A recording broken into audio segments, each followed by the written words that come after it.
Bom dia, minha gente, um abraço a todos, passando aqui pra gente falar sobre o Bavi de ontem, né? Que Bavi gostoso de assistir, né? Que Bavi bacana, cheio de alternativas. É uma hora para quem era torcedor do Vitória estava muito bom, outra hora para quem era torcedor do Bahia estava muito bom, e ao contrário também, né? Em momentos o torcedor do Bahia ficou atento, né, ao que poderia acontecer, agoniado, sofrendo um pouquinho. Do mesmo lado, torcedor do Vitória, né, ficou nesse sofrimento. Mas vamos tentar objetivamente passar para você a nossa visão do jogo de ontem. Eu acho que o time do Bahia, muito bem escalado pelo técnico Rogério Ceni, ele colocou os melhores jogadores em campo. Do lado do Vitória, eu tinha certeza que o técnico ia colocar 3 volantes para jogar. O problema da escalação do Vitória não é a escalação em si. A escalação em si, ok. O problema, eu sempre digo a vocês aqui, daquilo que eu aprendi e aprendo a cada dia no futebol, porque futebol você nunca sabe tudo, né? Você vai aprendendo a cada dia, e acontece comigo. A cada dia que eu assisto um programa, que eu ouço uma entrevista de jogador, de treinador, de ex-jogador, de ex-treinador, você vai aprendendo uma coisinha. E no time de futebol não é a característica do jogador, é a função do atleta que você dá a ele em campo. Por exemplo, no Vitória, antes de começar a falar sobre o Bavi, né, gente? O Vitória colocou ontem Hiller, Ronald e Baralhas. Bom, o Ronald é um jogador que sai mais, Hiller e Baralhas são aqueles homens de frente de zaga. Então você tem que saber posicionar, treinar bastante esses jogadores para que um não tome a função do outro. Eu estava comentando ao jogo pela Itapuã FM ontem e falei sobre isso. Você não via a participação do Baralhas, que é um bom jogador, no jogo de ontem. Você não viu o Hiller fazendo sua marcação como faz e saindo para o jogo, porque um toma espaço do outro. O Ronald no primeiro tempo praticamente não jogou. Olha o segundo tempo do Ronald como foi, quando ele teve espaço, quando ele não teve ninguém na frente dele para jogar, ele conseguiu jogar um bom futebol. Então no futebol tem isso. Por exemplo, um exemplo agora do lado do Bahia. Ontem o torcedor falou assim: Acevedo entrou, matou a pau, jogou pra caramba. E é verdade, Acevedo entrou, jogou muita bola. Mas tem que ser titular do time do Bahia. Vai ser titular e vai tirar Caio Alexandre? Caio Alexandre joga bem, gente, de frente, sendo o primeiro homem do meio de campo, sendo um volante na frente dos zagueiros, porque ele tem liberdade daquele espaço que ele tem para tocar uma bola para o Everton Ribeiro, né, para o Cauli, para o Jean Lucas, para os laterais, visão de jogo, sabe? Então não é por aí. O futebol tem seus segredos. Não é só porque o cara é volante, bota ele para jogar ali, porque ele está melhor. Não é assim. Por isso que às vezes a gente olha uma escalação do time e não percebe o porquê o treinador está fazendo daquele jeito, está deixando o jogador no banco de reservas e o outro é titulares contra a vontade de alguns. Então, sobre o Bavi, o primeiro tempo, né, começou a partir da expulsão do Jean Lucas. Antes disso não tivemos muita coisa. Então o Jean Lucas foi expulso, uma jogada ali na lateral esquerda, aquilo que a gente fala sempre, né? Que o Juba ele pode sair para jogar, pode ser meia, porque o Jean Lucas está ali na cobertura, ou o Pulga está ali na cobertura. Então vejam que ele vai expulso na lateral esquerda, o Jean Lucas. Uma bola para o Bahia, que ele ia receber na frente, o jogador marcou ele e ele deu um murro, né? Um soco, mão fechada nas costas do adversário. A agressão tem que ser expulso. O árbitro acertou, Rogério Ceni disse que discorda das 2 expulsões, mas eu não discordo, a agressão tem que ser expulso. A mesma coisa aconteceu com o Vitória, a gente vai falar um pouco lá na frente. Então o que aconteceu foi que o Bahia ficou com um jogador a menos, e aí o torcedor do Bahia ficou tenso, né? Pô, jogando dentro da Fonte Nova, um jogo onde o Bahia era favorito, ter um jogador expulso aos 2 minutos de jogo. Rogério disse na entrevista dele: vou esperar para ver o que é que vai acontecer. E fez bem. Sabe por quê, gente? Se o Bahia tivesse ontem o expulso Mingo, David Duarte, né, sei lá, um lateral, o Gilberto, ele ia ter que fazer modificação. Mas quem foi expulso foi Jean Lucas.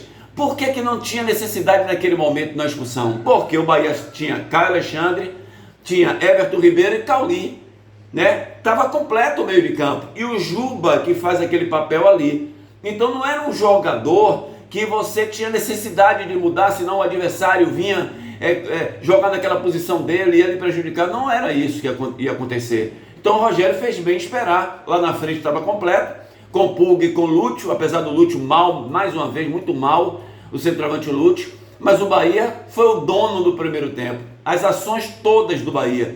Pouco o Vitória atacou o Bahia, e quando atacava, não atacava com muita competência. O Vitória, volto a dizer, sentia uma dificuldade muito grande do seu meio de campo criar, muita bola jogada para o Claudinho para tentar cruzamento, para o Gemerson para tentar cruzamento na área, e os dois zagueiros do Bahia muito bem, quando a bola chegava na área eles cortavam todas, e aí o Bahia numa jogada do lado direito, um cruzamento para a área, né, do Caio Alexandre, a bola que vem como o Bahia faz, né, a construção de jogada, com Everton Ribeiro, Gilberto, Everton Ribeiro, Caio Alexandre, Caio olha, faz o cruzamento para a área, e aí, né, o Pulga nas costas de Claudinho sobe e cabeceia, Pulga pequenininho, Claudinho mais uma vez deu um vacilo na defesa, Pulga consegue cabecear e faz um belo gol, sem chance para o Lucas Arcanjo, e aí acontece aquele detalhe, o Vitória deu uma melhorada nos últimos 8 minutos de jogo, começou a dar uma certa pressão no Bahia e foi para o vestiário. O erro do Carpini, na minha opinião, no primeiro tempo, quando ele vê que o Bahia perde Jean Lucas, para que mais 3 volantes? Se eu estou com um jogador a mais, já tenho um jogador sobrando. Eu colocaria o Eric logo no primeiro tempo, Eric fazendo aquele papel ali que ele faz de ponta direita, ia evitar que o Juba saísse para o jogo, ia ter a oportunidade de marcar o Bahia lá na sua área, na área do Bahia, para não deixar o Bahia fazer o que melhor sabe fazer, a construção de jogadas, e aí impedir o Bahia de ser mais ativo. Não fez. No segundo tempo, aí sim, o técnico Carpini fez a sua modificação, né? Começou a fazer suas modificações, tirou o Baralhas, que estava sem função, como eu já falei, e aí o Vitória cresceu no jogo. O Vitória, antes de fazer o gol, e o gol do Vitória saiu bem cedinho, né? O gol do Vitória saiu bem cedinho, saiu aos 8 minutos do segundo tempo. Antes dos 8 minutos do segundo tempo, o Vitória teve 2 grandes chances de fazer o gol. 2 grandes chances. O Vitória teve uma chance de cabeça com o Alter, que meteu a bola na trave, né? E depois teve uma chance maravilhosa no chute do Eric de fora da área, que mais uma vez Marcos Felipe espalma para frente, e aí quem estava dentro da área foi o Claudinho, chutou forte, aí o Marcos Felipe se recuperou e pegou a bola, fez uma defesaça, mas a partir da ação do erro dele, que o chute vem de fora da área, espalma para longe, dá um soco da bola para escanteio, nunca espalmando ali para frente. Aí o Claudinho veio, chutou e ele fez a defesa, seria o gol do Vitória. Então não demorou, a bola jogada na área, 8 minutos do segundo tempo, só dava vitória nesse momento do jogo, e aí dentro da área o Kaiser chegou antes do goleiro Marcos Felipe, botou a bola para dentro, mais uma falha também de marcação ali, os caras ficam olhando a bola, esquecem o marcador, e o Kaiser foi mais esperto, terminou fazendo o gol de empate do Vitória. E aí começaram as modificações, né? Um time muda daqui, outro time muda dali, o técnico Carpini começou a fazer modificações, colocando muitos jogadores na frente, o Bahia com 10 jogadores ainda, né? Porque o Bahia quando faz o gol, o Bahia tem um jogador a menos ainda, quando o Bahia faz o segundo gol, né? O Bahia vai para frente, o gol foi do Araújo, né? Michel Araújo, uma bola do lado esquerdo, a bola sobe, quando desce, Acevedo ganha no corpo do adversário, a bola vai para frente, Thiago está expulso, Thiago sai inteligentemente da situação, expulso não, está impedido, ele sai da situação de impedimento, vem para dentro,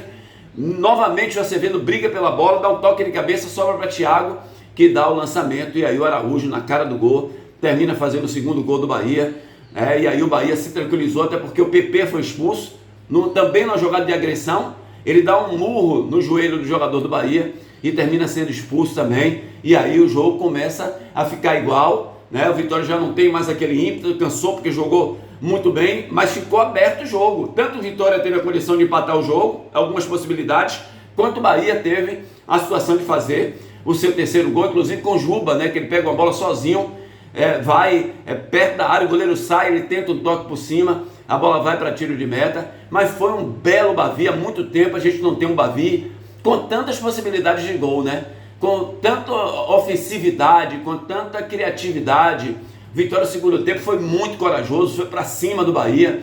O Bahia no primeiro tempo teve aquele domínio que o Bahia sabe ter, de posse de bola, de construção de jogadas, com o Gilberto aparecendo para jogar, o Juba aparecendo para jogar, o meio de campo do Bahia, todo mundo entendendo que estava com um jogador a menos, que precisava dobrar. No segundo tempo, o Vitória na necessidade de fazer o gol, porque sabia que estava com um jogador a mais e conseguiu fazer o seu gol, não fez o segundo por erros de finalização dos seus atacantes, que precisa melhorar para os jogos futuros aí. Então foi um grande Bavi, saiu vencedor aquele que era favorito para vencer. É claro que quando perde um jogador aí você já joga esse favoritismo em dúvida, mas o Bahia soube suportar, né, todos os problemas do jogo de ontem e venceu a equipe do Vitória no estádio da Fonte Nova. Portanto, gente, foi isso que a gente viu. Agora vamos partir, virar a chave. Teremos aí Copa do Brasil no meio de semana. O Bahia precisa pelo menos de um empate, né, para se classificar contra o Paysandu para a próxima fase da Copa do Brasil. Grande abraço a todos, deixa o like. Se você não está inscrito, se inscreve aí no nosso canal também, ajuda com o like, com certeza. Grande abraço, ótima semana para todo mundo.